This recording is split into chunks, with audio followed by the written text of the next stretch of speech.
Stop chasing love and money. Do this instead and watch them come to you. Take a slow breath.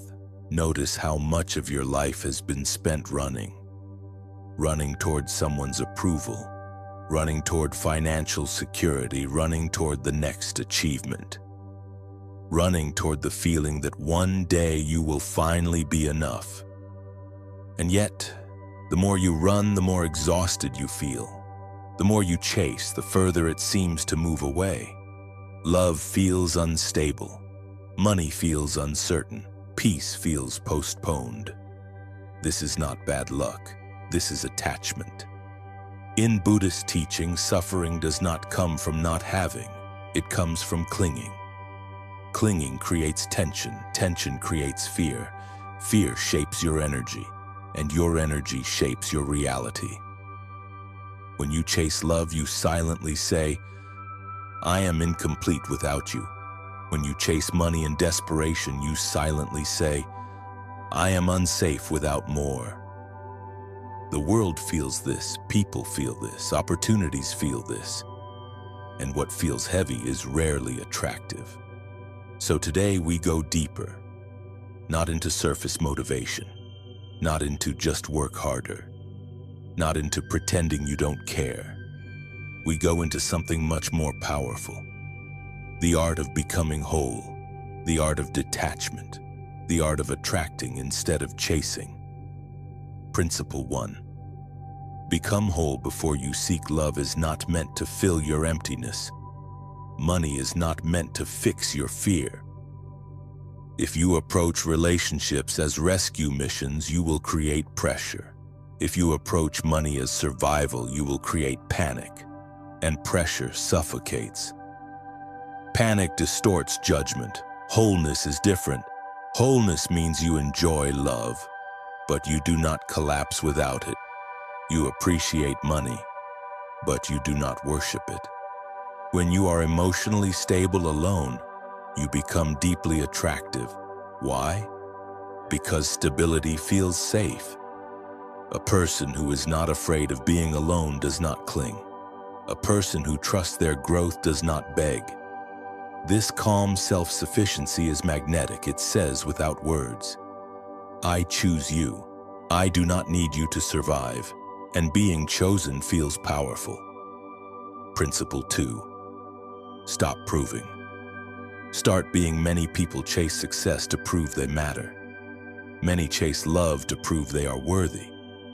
But worth that must be proven is fragile. In Buddhist philosophy, the ego constantly seeks validation.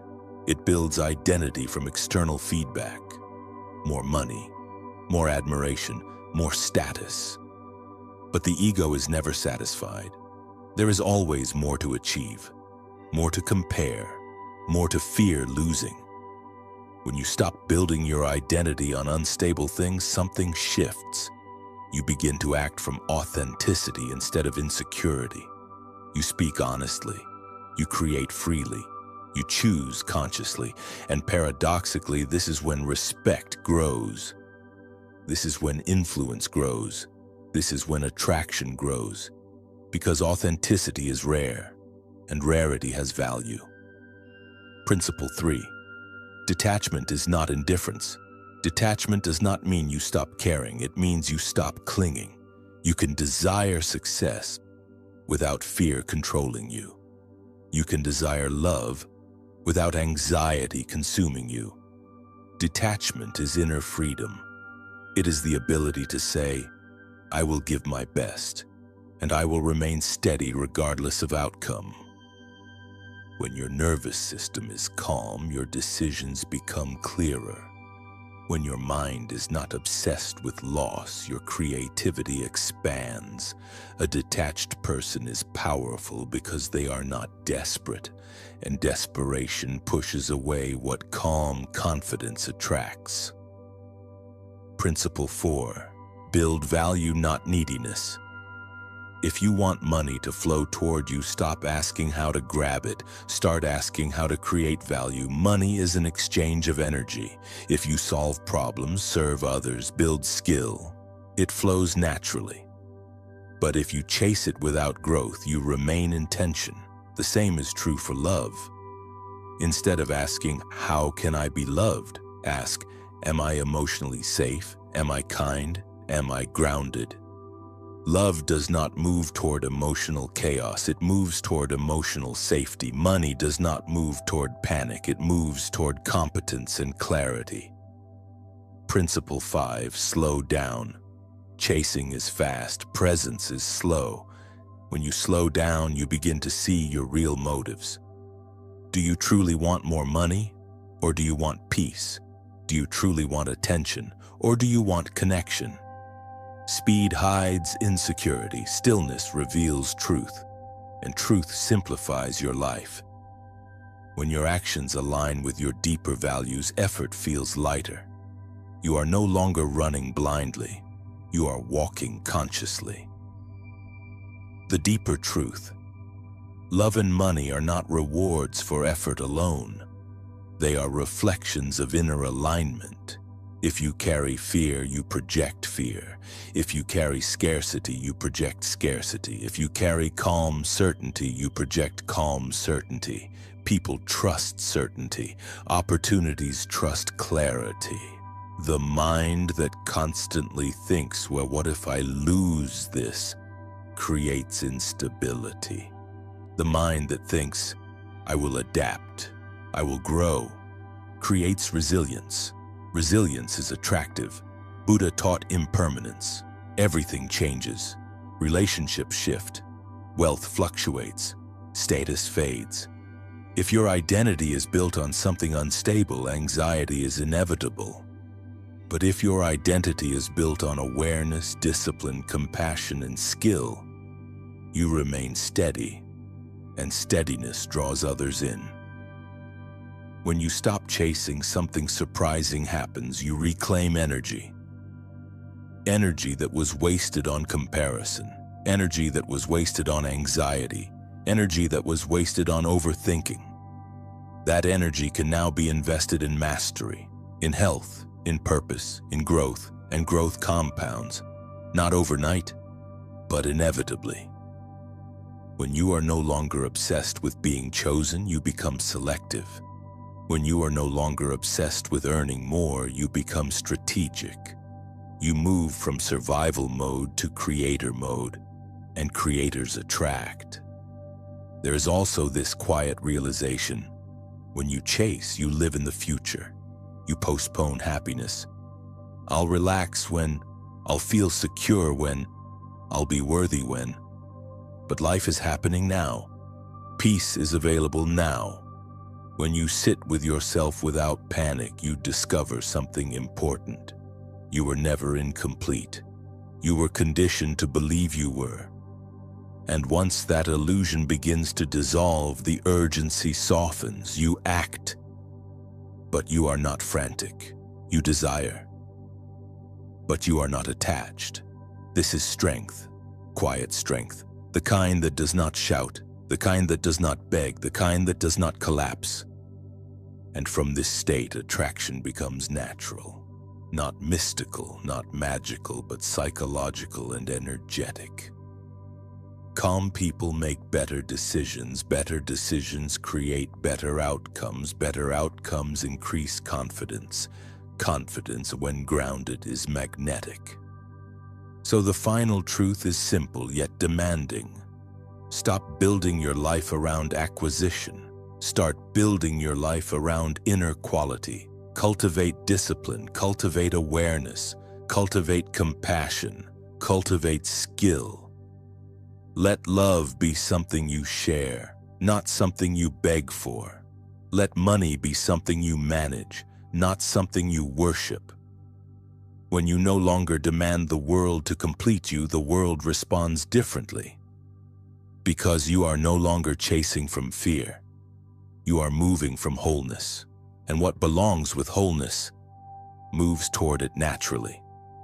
Slow down, breathe, return to yourself, build depth instead of noise, build stability instead of urgency, build value instead of need, and watch how quietly, steadily the things you once chased begin to walk in your direction.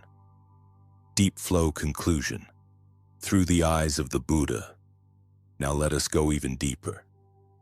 Not into motivation, not into strategy, but into understanding. The Buddha did not teach people how to become rich. He did not teach people how to become admired. He taught them how to become free, free from craving, free from fear, free from the restless hunger that keeps the mind running. In the second noble truth, he explained that suffering arises from craving. Craving for pleasure, craving for existence, craving for becoming something more. When you chase love as a way to complete yourself, that is craving. When you chase money as a way to secure your identity, that is craving. And craving always carries anxiety inside it, because craving says, I cannot be at peace until this happens. This sentence alone creates inner imprisonment. The Buddha's path is not about suppressing desire. It is about seeing desire clearly. Seeing how the mind creates stories, seeing how attachment tightens the body, seeing how fear grows from clinging. When you observe craving without feeding it, something extraordinary happens. It weakens, not by force, but by awareness. The Buddha compared craving to a fire. Fire needs fuel. Without fuel, it fades. Your constant thinking about what you lack is fuel. Your comparison with others is fuel. Your fear of being alone is fuel. But awareness removes fuel. When you sit quietly and notice the urge to chase, without acting on it, you begin to experience freedom. This is not passive. This is mastery. In Buddhist teaching, the middle way is essential. Not extreme attachment, not extreme rejection. You can earn money ethically and wisely. You can love deeply and fully, but without making them your identity. The moment you believe, I am my relationship, fear appears. The moment you believe, I am my wealth, anxiety appears. Because both are impermanent, everything conditioned is temporary. The Buddha's wisdom is radical in its simplicity. Peace is not found in securing the unstable.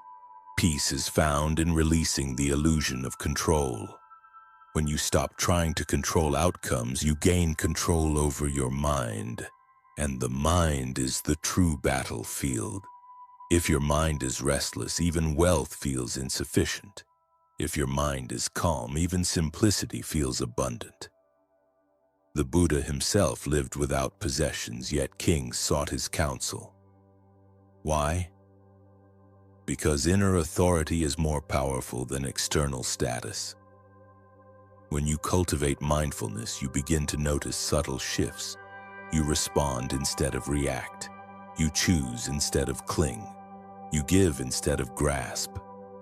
This shift transforms your energy, and energy shapes interaction. A calm mind listens better. A detached heart loves healthier. A disciplined character builds sustainable success. This is not mystical law, it is psychological truth. Craving creates tension, tension distorts behavior. Distorted behavior pushes away harmony, but awareness creates space. Space creates clarity, clarity creates wise action builds stability, and stability attracts trust. Trust attracts love. Trust attracts opportunity. From a Buddhist perspective, the true wealth is inner contentment. Contentment does not mean laziness. It means freedom from compulsive wanting. When you are content, you can still strive. But your striving is clean, not desperate, not fearful, not attached to identity. You work because you value growth, not because you fear insignificance. You love because you value connection, not because you fear loneliness. This difference changes everything. The Buddha taught that the self we defend so strongly is not fixed. It is a process, a flow of thoughts, sensations, reactions. When you realize this, you stop building your life around protecting an illusion. You begin building around awareness instead, and awareness is stable. When you sit in meditation and observe your breath, you see how thoughts come and go. Desire arises, fear arises, images arise, and then they pass. This direct experience shows you something powerful. You are not your cravings. They are movements in the mind, and movements can be observed without being obeyed. When you no longer obey every craving, you regain authority over your life. And this authority is quiet. It does not need applause, it does not need validation, it simply acts with balance. In that balance, love becomes lighter, money becomes simpler, life becomes clearer. You no longer chase because you are no longer empty. You no longer cling because you trust impermanence. You no longer panic because you understand change. This is liberation in daily life, not escape from the world, but freedom within it. So the deepest teaching here is not stop wanting love or reject money. It is this: see clearly, see how craving operates, see how attachment creates tension, see how awareness dissolves compulsion, then act from steadiness. Earn ethically, love consciously, build patiently, but remain rooted in mindfulness. Because when the mind is free, circumstances lose their power to control you, and a person who cannot be controlled by fear moves differently in the world. Calmer, clearer, stronger. That strength does not chase, it radiates, and what resonates with stability naturally draws near. This is the Buddha's path, not the path of accumulation, but the path of awakening. Awaken from the illusion that something outside will complete you. Awaken to the fact that peace has always been an inner discipline. When you walk this path, love becomes a gift, not a need. Money becomes a tool, not a master. And your life becomes guided not by craving, but by wisdom.